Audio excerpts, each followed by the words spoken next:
Hello बच्चों, अब हम शुरुआत करते हैं जो हमारे पाठ नंबर 2 है उसके प्रश्न उत्तरों की। तो पाठ नंबर जो 2 है उसके प्रश्नों में हमारे पास में पहला जो प्रश्न है वो क्या है। तो देखिए, जो सूक्ष्म जीव वाला हमारा पाठ था, सूक्ष्म जीव मित्र और शत्रु। जैसे कि जो सूक्ष्म जीव हमारे मित्र हैं कई जगह में लाभदायक हैं और शत्रु तो कई जगह में वो हानि पहुंचाते हैं। तो उसी के आधार पर इन सभी प्रश्नों का उत्तर जो हम करते हैं। तो सबसे पहला जो हमारा प्रश्न है वो ये है कि निम्न रिक्त स्थानों की पूर्ति कीजिए। तो हमारे पास में कुछ 4 प्रश्न दिए गए हैं, उन हमें पूर्ति करना है। जैसे कि सूक्ष्म जीवों को की सहायता से देखा जा सकता है, खाली स्थान है तो सूक्ष्म जीवों को किसकी सहायता से देख सकते हैं, सूक्ष्मदर्शी के द्वारा। जैसे कि आपको पाठ में पढ़ाया गया था कि जो सूक्ष्म जीव होता है बहुत ही छोटा जीव होता है जिसको नग्न आंखों यानी सामान्य आंखों से नहीं देखा जा सकता। उसको देखने के लिए हमें किसकी आवश्यकता होती है कि यंत्र की आवश्यकता होती है। उस यंत्र को हम क्या कहते हैं, सूक्ष्मदर्शी यंत्र कहते हैं, जिससे हर एक छोटी से छोटी वस्तु भी देखी जा सकती है। नीले हरे शैवाल वायु से क्या करते हैं, स्त्रीकरण करते हैं, जिससे मिट्टी की उर्वरता क्षमता में क्या होती है, वृद्धि होती है। तो नीला हरे शैवाल क्या करते हैं, किसका स्त्रीकरण करते हैं, नाइट्रोजन का ये स्त्रीकरण करते हैं। और नाइट्रोजन का जैसे ही क्या करते हैं, नीला हरे शैवाल स्त्रीकरण करते हैं तो मिट्टी में पोषक तत्वों की मात्रा बढ़ जाती है, मिट्टी की उर्वरता क्षमता में क्या होती है, वृद्धि होती है। अगला जो प्रश्न है, अल्कोहल का उत्पादन नामक सूक्ष्म जीव की सहायता से किया जाता है। तो जैसे कि आपको पाठ में पढ़ाया था, अल्कोहल का उत्पादन जो है किसके द्वारा किया जाता है, ईस्ट के द्वारा अल्कोहल का उत्पादन किया जाता है। अगला क्या है, हैजा किसके द्वारा होता है, हैजा होता है वह जीवाणु के कारण होता है। हैजा का कारण क्या होता है, जीवाणु। हैजे का जो वाहक होता है वो क्या होता है, जीवाणु। तो इसी के साथ हमने यहाँ पर 4 प्रश्नों का जो खाली स्थान थे उनको सोल्व कर लिया है। अगला दूसरा प्रश्न क्या है, सही शब्द के आगे हमें निशान लगाना है कि प्रश्न जो है दिया गया है और इसमें 4 ऑप्शन हमें दिए गए हैं। इन चारों ऑप्शनों में इस प्रश्न का आंसर हमें क्या है, उसके आगे में क्या लगाना है, सही का निशान लगाना है। और अगर परीक्षा में ये पूछे जाते हैं तो हमें क्या करना है, उत्तर लिखना। जैसे फर्स्ट लिखा और उसको उत्तर हमने सामने लिख दिया, ये तो परीक्षा की बात होती है। और अगर हमने कॉलम वाइज दे रखे हैं, ऑब्जेक्टिव प्रश्न हमें पेपर में दिए गए हैं और हमें उसी पेपर में हल करना है तो हम उस पर क्या कर सकते हैं, टिक लगा सकते हैं। तो हमारे पास में प्रश्न क्या है, सही शब्द के आगे क्या लगाना है, सही का निशान ही लगाना है। तो देखिए, जो हमारे पास में पहला प्रश्न है वो ये है कि ईस्ट का उत्पादन, जो ये ईस्ट है वो ऐसे लिखा जाता है, ईस्ट का जो उत्पादन है निम्न में होता है और चीनी, अल्कोहल, हाइड्रोक्लोरिक अम्ल, ऑक्सीजन के होता है। यानी ईस्ट का जो उत्पादन है वो देखो, एक तो दे रखा है चीनी का, एक दे रखा है अपने पास में अल्कोहल का, एक दे रखा है हाइड्रोक्लोरिक अम्ल का और एक दे रखा है ऑक्सीजन का। तो यानी जो 4 हैं उनको कॉलम वाइज लिख दिया गया है कि जो ईस्ट का उत्पादन है इन चारों में से किससे होता है। तो देखो, जैसे कि पाठ में पढ़ा था, ईस्ट एक सूक्ष्म जीवाणु होता है जिसका उत्पादन अल्कोहल बनाने में किया जाता है। तो इसका उत्पादन किस में किया जाता है, अल्कोहल बनाने में। तो इस प्रश्न का जो उत्तर क्या होता है, ईस्ट का उत्पादन हमें जो है अल्कोहल बनाने में होता है। अगला जो प्रश्न है वो क्या है, देखिए यही प्रश्न अगला भी सही शब्द के निशान लगाने आ गया। में इसमें कुछ प्रश्न दे रखे हैं जिसमें से पहला हमने सोल्व कर लिया। दूसरा हमारे पास में क्या है कि निम्न में से कौन सा प्रतिजैविक है, कौन सा प्रतिजैविक है निम्न में से, सोडियम बाइकार्बोनेट, स्ट्रेप्टोमाइसिन, अल्कोहल और ईस्ट तो एक सूक्ष्म जीवाणु है। तो जैसा कि हमने पढ़ लिया, जिससे क्या बनाता है, अल्कोहल बनाया जाता है। तो इसमें से कौन सा प्रतिजैविक है, प्रतिजैविक का मतलब क्या होता है, जिसमें सूक्ष्म जीवाणु क्या होते हैं उनकी वृद्धि को रोका जाता है। एक औषधि होती है जिससे सूक्ष्म जीवाणु की वृद्धि को रोका जा सकता है। तो प्रतिजैविक जो होता है अपने पास में कौन सा होता है, स्ट्रेप्टोमाइसिन प्रतिजैविक के रूप में किसमें को यूज में लिया जाता है, स्ट्रेप्टोमाइसिन को। तो इसी के साथ हमारा दूसरा प्रश्न है, इसका उत्तर क्या है, स्ट्रेप्टोमाइसिन। अगला जो प्रश्न है वो हमारा क्या है कि मलेरिया परजीवी का वाहक है मादा एनाफ्लीज या फिर कॉकरोच या फिर घरेलू मक्खी या फिर तितली। जो मलेरिया होता है, मलेरिया किसके कारण से होता है, मच्छर के कारण से होता है। अब कौन सा मच्छर होता है वो, देखो घरेलू मक्खी के कारण तो मलेरिया नहीं होता है, तितली के कारण भी नहीं होता है, कॉकरोच के कारण भी मलेरिया नहीं होता है। तो हमारा मलेरिया जो किसके कारण से होता है, मादा एनाफ्लीज मच्छर के कारण से क्या होता है, मलेरिया होता है। तो हमारे पास में इसका उत्तर क्या हो गया, मादा एनाफ्लीज मच्छर के कारण क्या होता है, मलेरिया होता है। अगला जो हमारे पास में प्रश्न है वो क्या है कि संचरण रोगों का सबसे मुख्य घटक है, यानी जो रोग क्या है वो फैलाता है। सबसे ज़्यादा फैलाता रोग कौन है? चींटी जो होती है अधिकतर रोग नहीं फैलाती है, संचरण रोग का तरीका नहीं हो सकती। ड्रैगन मक्खी भी नहीं फैलाती है, मकड़ी भी नहीं फैलाती है, फैलाते तो हैं रोग लेकिन एक तरह के संचरण का तरीका नहीं है। हमारी जो घरेलू मक्खी है उड़ती रहती है, एक जगह से दूसरी जगह जाती रहती है, जबकि जो मकड़ियाँ होती हैं एक जगह से दूसरी जगह नहीं, ये अपना स्थायी रूप से जाल बनाती है, जबकि जो घरेलू मक्खी होती है उड़ती जाती है एक दूसरी जगह से। तो ये एक संचरण रोग का तरीका हो सकती है। तो संचरण रोग का सबसे मुख्य कारक कौन सा होता है? घरेलू मक्खी। तो इसी के साथ हमारा जो चौथा प्रश्न है वो सोल्व होता है। और हमारा जो अगला प्रश्न है वो क्या है कि ब्रेड अथवा इडली फूल जाती है, इसका क्या कारण? जब ब्रेड और इडली जो होती है फूल जाती है नमी के कारण से, जैसा कि आपको पाठ में पढ़ाया गया था। तो नमी के कारण से जब फूलती है तो उसमें कौन से जीवाणु की वृद्धि होती है? उष्णता, पीसना, ईस्ट कोशिकाओं की वृद्धि, मारने के कारण से इसमें जो वृद्धि होती है वो हमारे पास में होती है ईस्ट कोशिकाओं की वृद्धि। तो इसका उत्तर क्या होता है? ईस्ट कोशिकाओं की वृद्धि। अब हमारे पास में जो अगला प्रश्न है वो क्या कहता है कि चीनी को अल्कोहल में परिवर्तित करने का प्रक्रम। जैसा कि हमने पाठ में पढ़ा था कि चीनी को जब अल्कोहल में बदला जाता है तो कौन सा प्रक्रम अपनाया जाता है? किण्वन अपनाया जाता है। तो चीनी को अल्कोहल में बदलने के लिए जो प्रक्रिया अपनाई जाती है वो कौन सी होती है? किण्वन की होती है। तो इसका उत्तर क्या होता है?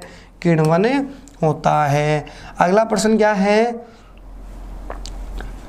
कि हमारे पास में कॉलम दिए गए हैं दो, कॉलम 1 और कॉलम 2 को मिलान से करना है और उसके कार्य से करना है। कॉलम 1 जो है वो क्या कार्य करता है, किसमें काम आता है, वो हमें इसको मिलान चिन्ह से दर्शाना है। अगर यही प्रश्न हमें परीक्षा में पूछता है तो हम कैसे लिखेंगे? जैसे हमें प्रश्न पूछ रहा है कॉलम 1 में जीवाणु पहला, तो हम क्या लिखेंगे परीक्षा में? कॉलम ये ना लिख करके सीधा लिख देंगे कॉलम 1 और कॉलम 2 लिख देंगे। फिर हम क्या करेंगे? कॉलम 1 में जीवाणु दिया गया है तो इसके सामने जीवाणु का जो आंसर होगा वो हम यहाँ लिख देंगे। कैसे? जैसे जीवाणु है, अब जीवाणु जो होता है वह क्या होता है? नाइट्रोजन स्थिरीकरण करता है, दही जमाता है, ब्रेड की बेकिंग करता है, मलेरिया का कारक होता है, हैजा का कारक होता है, एड्स का कारक होता है, प्रतिजैविक उत्पादित करता है। तो इसका उत्तर अपने हमारे पास क्या होता है? हैजा का कारक। तो हम क्या लिख देंगे जीवाणु के सामने? हैजा का कारक। दूसरा है राइजोबियम। राइजोबियम क्या करता है? हमारे पास में नाइट्रोजन स्थिरीकरण करता है, तो इससे मिट्टी की उर्वरता क्षमता क्या होती है? बढ़ती है। तो राइजोबियम का आंसर क्या होता है? नाइट्रोजन स्थिरीकरण। तो इसके सामने हम क्या लिखेंगे? नाइट्रोजन स्थिरीकरण। तो ये तो होता है एक परीक्षा का करने का तरीका। और एक जो है हम सीधा अगर इसको मिलान चिन्ह से दर्शाना चाहें तो कैसे दर्शा सकते हैं कि जीवाणु जो होता है किसका कारण होता है? हैजा का कारण होता है। राइजोबियम किसका कारण होता है? नाइट्रोजन स्थिरीकरण का कारण होता है। लैक्टोबैसिलस किससे पाया जाता है? दही में पाया जाता है, जो दूध को क्या करता है? दही में बदलता है।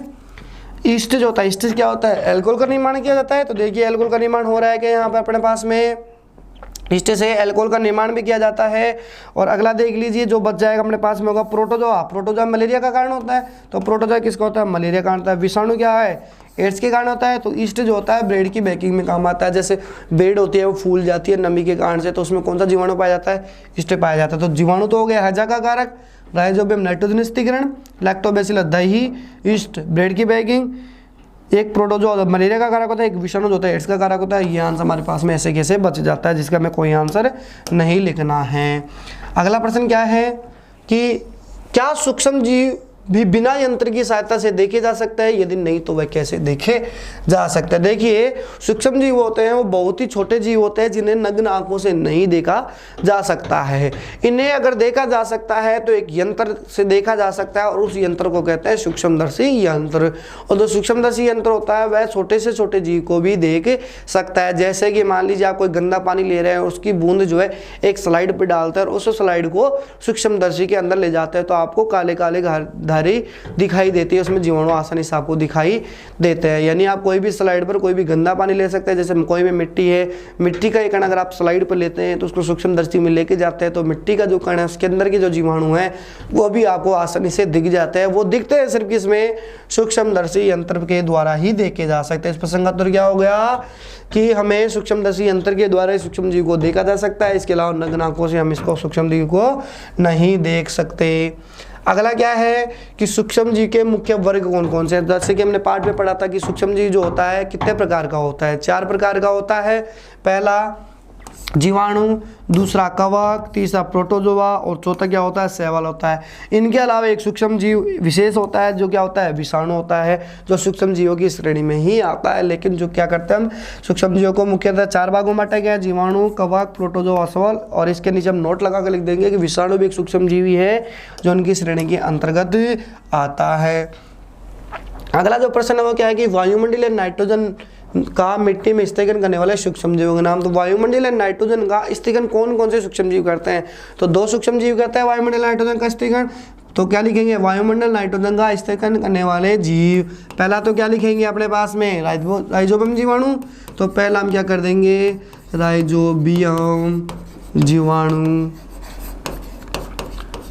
दूसरा क्या करेंगे, नील हरित शैवाल जो दे रखा है हमारे पास में, क्या लिखेंगे, नीले हरे शैवाल। तो देखिए वायुमंडल में जो नाइट्रोजन का स्थगन करते हैं जिससे कि क्या होती है, पौधे की अच्छी वृद्धि हो जाती है, पोषक तत्व उनको पर्याप्त मात्रा में मिल जाता है, मिट्टी की जो क्षमता होती है वो बढ़ जाती है। तो कौन से सूक्ष्म जीवाणु की क्षमता बढ़ती है, एक तो होती है राइजोबियम जीवाणु और एक होता है नील हरित शैवाल। तो हमें यहाँ पर पूछ रहा है कि वायुमंडल नाइट्रोजन का जो मिट्टी में स्थगन करते हैं वो कौन कौन से जीव होते हैं। तो जीव कौन कौन से होते हैं, एक तो होता है राइजोबियम जीवाणु और एक होता है नील हरे शैवाल। अगला जो प्रश्न है वो क्या कहता है, हमारे जीवन में उपयोगी सूक्ष्म जीवों के बारे में 10 पंक्तियां लिखी। तो 10 पंक्तियां सूक्ष्म जीवों के बारे में लिख लिए जो हमारे लिए लाभदायक है। जैसा कि आपको पूरे पाठ में पढ़ा दिया गया था तो आप उससे भी आप अपने नोट्स बना सकते हैं। देखिए हमारे अनुसार सूक्ष्म जीव जो है प्रतिजैविक एंटीबायोटिक बनाने में किया जाता है। देखो सबसे पहला क्या है, लाभदायक। सूक्ष्म जीवों का जो उपयोग है वो किस में किया जाता है, प्रतिजैविक में किया जाता है। प्रतिजैविक क्या होती है, एक औषधि होती है जो हमारे शरीर में अगर कोई सूक्ष्म जीव वृद्धि कर रहा है, हमारे शरीर को नुकसान पहुंचा रहा है तो वो उसको क्या कर देती है, नष्ट कर देती है। तो सूक्ष्म जीव का उपयोग किस में किया जाता है, प्रतिजैविक औषधि बनाने में किया जाता है, पहला हो गया। दूसरा मेरे पास में क्या है कि जो कुछ सूक्ष्म जीव है जैसे कवक हो गया आदि का जो पदार्थ क्या है अपघटित करते हैं और मिट्टी में मिला देते हैं जिससे कि पर्यावरण को शुद्ध करने में मदद मिलती है। कहने का मतलब जैसे हमने कोई कचरा फेंक दिया तो कोई जीवाणु विषाणु जो कवक होते हैं उनको क्या करते हैं, अपघटित कर लेते हैं और पर्यावरण को क्या करते हैं, हानि से बचाते हैं। अगला है कुछ सूक्ष्म जीव जैसे राइजोबियम जीवाणु होता है, नील हरे शैवाल होती है, क्या करती है, नाइट्रोजन का स्थगन करती है जो मिट्टी की उर्वरक क्षमता को क्या करती है, बढ़ाती है। इसी के साथ क्या होता है, देखिए कुछ मृत जो सूक्ष्म जीव होते हैं जैसे कि हमें कोई गंभीर बीमारी लग जाती है तो उसमें क्या होता है, टीके के रूप में हमारे शरीर में कुछ मृत सूक्ष्म जीव को डाला जाता है और जो जिंदा जीवाणु हमारे शरीर में उसको मृत सूक्ष्म जीव से टकरा करके मारा जाता है और हमारे शरीर की रक्षा की जाती है। कहने वाले एक प्रतिरक्षी के रूप में सूक्ष्म जीवों का उपयोग किया जाता है। कुछ सूक्ष्म जीव है जिनसे क्या किया जाता है, अल्कोहल बनाई जाती है जो कि वर्तमान समय में बहुत चल रही है। जो ब्रेड होते हैं, केक होते हैं, वो भी किससे बनाई जाती है, सूक्ष्म जीवों से ही बनाई जाती है। तो ये हमने देख लिए 5। अब हमारे पास में कितने बता रखे हैं, 10 बता रखे हैं। अगले 5 और देखिए कि सूक्ष्म जीव जैसे मनुष्य जंतु पौधों में भी रोग उत्पन्न करते हैं। अब सूक्ष्म जीव द्वारा होने वाले हानिकारक प्रभाव। अगला जो प्रश्न हमारे पास में है, सूक्ष्म जीवों के द्वारा हानिकारक प्रभाव कौन कौन से हैं। जैसे कि हमने उधर देख लिया है सूक्ष्म जीवों से होने वाले लाभदायक, 10 पंक्ति आप और भी अपने अनुसार लिख सकते हैं। अगला प्रश्न क्या है, सूक्ष्म जीवों द्वारा हानिकारक प्रभाव। सूक्ष्म जीव के द्वारा क्या हानिकारक प्रभाव, देखो पौधों को नुकसान पहुंचाते हैं, मानव को भी नुकसान पहुंचाते हैं, रोग उत्पन्न करते हैं। तो सूक्ष्म जीव क्या करते हैं, मनुष्य जंतु पौधों में रोग उत्पन्न करते हैं। कुछ सूक्ष्म जीव क्या करते हैं, कपड़े व चमड़े की वस्तु को नष्ट करते हैं। जैसे मान लो कोई भी कवक लग गया, कोई भी फंगाई लग गई, कपड़ों पर लग गया, कोई भी जीवाणु विषाणु के कपड़ों पर अटक जाता है तो कपड़े को मैला कर देता है, बहुत गंदा कर देता है। इससे कपड़ा क्या होता है, धीरे धीरे धागे रेशों में टूटने लगता है, कपड़ा पूरी तरह से नष्ट हो जाता है। कई प्रकार की वस्तु होती है उनको भी क्या होता है, सूक्ष्म जीव जैसे लग जाता है तो खराब कर देते हैं। तो सूक्ष्म जीव क्या करते हैं, भोजन, कपड़े, चमड़े की वस्तु को नष्ट करते हैं। सूक्ष्म जीव क्या होता है, मनुष्य पौधों में नहीं अपितु जंतुओं में भी रोग उत्पन्न। कई प्रकार के जो जंतु होते हैं उनमें भी क्या कहते हैं, सूक्ष्म जीव जैसे प्रवेश कर जाते हैं तो उनमें भी रोग उत्पन्न कर देते हैं। सूक्ष्म जीव द्वारा होने वाले ऐसे रोग जो एक व्यक्ति से दूसरे व्यक्ति में फैलते हैं, जो कि वायु के द्वारा, जल के द्वारा और भोजन के द्वारा फैलते हैं, तो उन्हें क्या कहते हैं, संसरणीय रोग कहते हैं। जैसे हैदा, सर्दी, जुकाम, चिकनपॉक्स और क्षय रोग।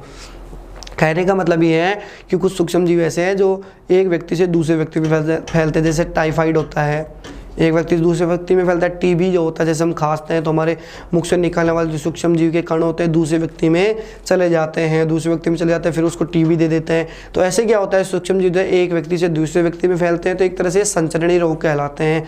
इन्हें मुख्यतः संक्रामक रोग भी कहते हैं, जो एक व्यक्ति से दूसरे व्यक्ति के अंदर ये फैलते हैं। अगला प्रश्न क्या है कि प्रतिजैविक क्या है, प्रतिजैविक लेते समय कौन सी सावधानी रखनी चाहिए। देखो, प्रतिजैविक का मतलब होता है एंटीबायोटिक। प्रतिजैविक का मतलब क्या होता है, एंटीबायोटिक। प्रतिजैविक जो होता है डॉक्टर के द्वारा ही दी जानी, ये सबसे पहले बात। तो होती क्या है, सबसे पहला प्रश्न क्या है, होती क्या है। तो प्रतिजैविक एक प्रकार की औषधि है जो क्या करती है, हमारे शरीर में जो सूक्ष्म जीवाणु बढ़ रहे होते हैं, जो हमें हानि पहुंचा रहे होते हैं, उनको क्या करती है, नष्ट करती है। हमारे शरीर में होने वाली जो मैकेनिज्म रिएक्शन होती है उसको हमें बचाती है। अगर हमने कोई गोली दवाई ले ली है जो हमारे शरीर में रिएक्शन कर रही है, उसके सूक्ष्म जीवाणु वृद्धि कर रहे हैं, तो उनको भी क्या करती है, एंटीबायोटिक जो होती है वो नष्ट करती है। तो प्रतिजैविक क्या होती है, शरीर में जो बीमारी पैदा करने वाले सूक्ष्म जीव होते हैं उनको क्या कर देती है, नष्ट कर देती है। इसे हमेशा डॉक्टर की सलाह पर लेना चाहिए, कभी भी बिना डॉक्टर की सलाह पर इसको नहीं लेना चाहिए। और जब भी हम अनावश्यक रूप से क्या करते हैं, प्रतिजैविक लेते हैं, तो हमारे जो उपयोगी सूक्ष्म जीव शरीर के अंदर वो भी क्या होते हैं, नष्ट हो जाते हैं। इसलिए जो होता है प्रतिजैविक लेते समय हमें ये बात ध्यान रखनी जरूरी है। जैसे प्रतिजैविक होते हैं उसमें उदाहरण में दे रखा है, पेनिसिलिन एक प्रतिजैविक औषधि है, स्ट्रेप्टोमाइसिन भी एक प्रतिजैविक औषधि होती है, टेट्रासाइक्लिन भी एक प्रतिजैविक औषधि है, एस्ट्रोमाइसिन भी क्या होती है, प्रतिजैविक औषधि होती है। तो प्रतिजैविक औषधि जो है उसे हमें क्या करना चाहिए, डॉक्टर की सलाह पर लेना चाहिए। तो इसी के साथ हमारे पार्ट 2 के सूक्ष्म जीव मित्र और शत्रु के प्रश्न उत्तर पूरे होते हैं। आशा करते हैं कि आज जो पाठ के प्रश्न उत्तर आपको बहुत अच्छे से समझ आए होंगे। धन्यवाद।